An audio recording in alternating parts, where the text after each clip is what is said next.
कृषि शाला चैनल में आपनु स्वागत छे। नमस्कार किसान भाइयों, मैं पलक सावलिया आप सबका हार्दिक स्वागत करता हूँ। आज हम इस वीडियो में बातचीत करेंगे बारिश का मौसम, जो खरीफ सीजन में हम लाल प्याज की खेती करते हैं उनके बीज के बारे में, कि कौन सी वेरायटी प्याज की पसंद करनी चाहिए, कौन सी वेरायटी अच्छी है, कितना टाइम लेती है पकने में, कितनी पैदावार देती है, सब बातचीत हम आज इस वीडियो में करेंगे। तो के पहले तो हम ये बातचीत कर लेते हैं कौन सी वेरायटी पसंद करनी चाहिए। तो के बॉम्बे सुपर सीड्स की सिलेक्शन 21 करके वेरायटी आती है, जो लाल प्याज कर बेचने में भी चलती है, पकाने के बाद बेचने में भी चलती है और हरी बेचने में भी चलती है, दोनों में चलती है बराबर।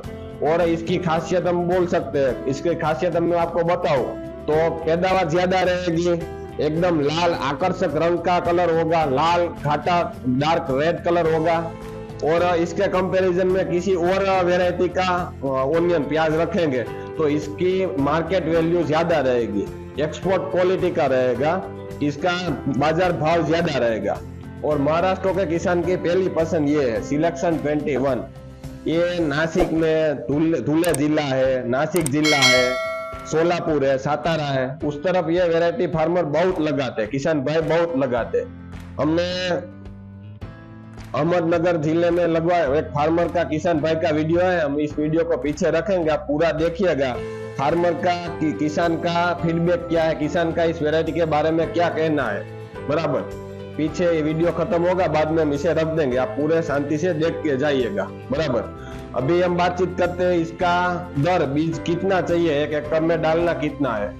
तो क्या 2.5 से 3 किलो पर एकड़ में डालना रहेगा। बॉम्बे सुपर का सिलेक्शन 21 आता है, ये 2.5 से 3 किलो। अब उसका पैदावार क्या रहेगी, 12 से 13 टन पर एकड़ पैदावार रहेगी। और नर्सरी स्टेज इनका रहेगा, इसका रहेगा 30 से 35 दिन, और 35 दिन के बाद ट्रांसप्लांटिंग करना रहेगा। और 80 से 85 डे 85 दिवस तक ट्रांसप्लांटिंग का समय रहेगा। तो 120 से 125 दिन पूरा टाइम रहेगा। ये वेरायटी पूरा टाइम लगी, क्योंकि ये बड़ा बल्ब रहता है और डार्क कलर रहता है एकदम।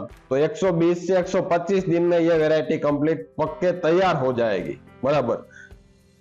इसका वजन ज्यादा रहेगा और हरे में बेचने के लिए ऐसा फायदा है कि पत्तियों का घेरावा ज्यादा रहता है, पत्तियों की फूट ज्यादा रहती है, तो वजन अच्छा मिलता है फार्मर को, किसान को बराबर है। और कोई माहिती चाहिए इसके बारे में तो इसमें हमारे वीडियो में कमेंट बॉक्स में कमेंट करके जना दीजिएगा। और बॉम्बे सुपर सीड्स का नंबर हम स्क्रीन में दे देंगे, तो कॉल करके भी आप माहिती ले सकते हैं बराबर है। और कोई माहिती चाहिए तो बताइएगा, कमेंट कीजिएगा और या फोन कीजिएगा बराबर है। आभार। नमस्कार, मी बॉम्बे सुपर हायब्रिड सीड्स कंपनीकडून आलेलो आहे। तर माझे नाव विष्णू सोनवणे आहे। तर आपण या प्लॉटवर बॉम्बे सुपर सीडचा सिलेक्शन 21 हे बियाणं वापरलेलं आहे। तर त्या शेतकऱ्याचं नाव आहे किरण बोर, राहणार धामणगाव पाट, तालुका अकोले, जिल्हा अहमदनगर।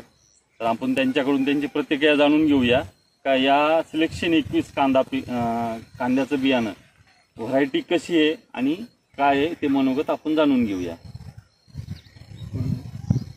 मी सिलेक्शन 21 कांदा बियाणे टाकले, त्याच्यानंतर जी उगवण क्षमता आहे त्याची 100% उगवण बियाची रोपाची झाली। आणि दुसऱ्या कंपनी टाकलं होतं त्याच्यात जवळजवळ 50% उतार झालाच नाही। आणि हे मी जे कांदे आहे ते 2 महिने 10 दिवसाचेच झाले लावले। लागवडे रोपाचा उतार चांगला झाला आणि रोपाचा रोगबळी नाही एवढा झाला। कांदे लावणीनंतर बी चांगला मला म्हणजे बळी पडलं नाही रोप।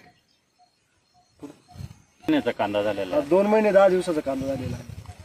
म्हणजे 2 महिने 10 दिवसामध्ये ही चांगली क्वालिटी मध्ये मला चांगले रिझल्ट भेटला होता बियाण्याचा।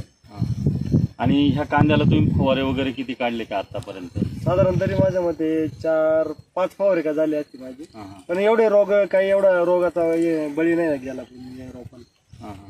म्हणजे साईज एकदम उत्तम झाली? साईज उत्तम झाली, कमी दिवसात चांगली साईज झाली।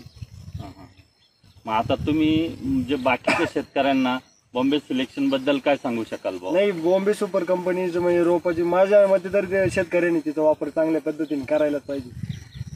एक नंबर रिझल्ट आहे त्या कंपनीचं. ठीक आहे, आभारी आहोत. धन्यवाद.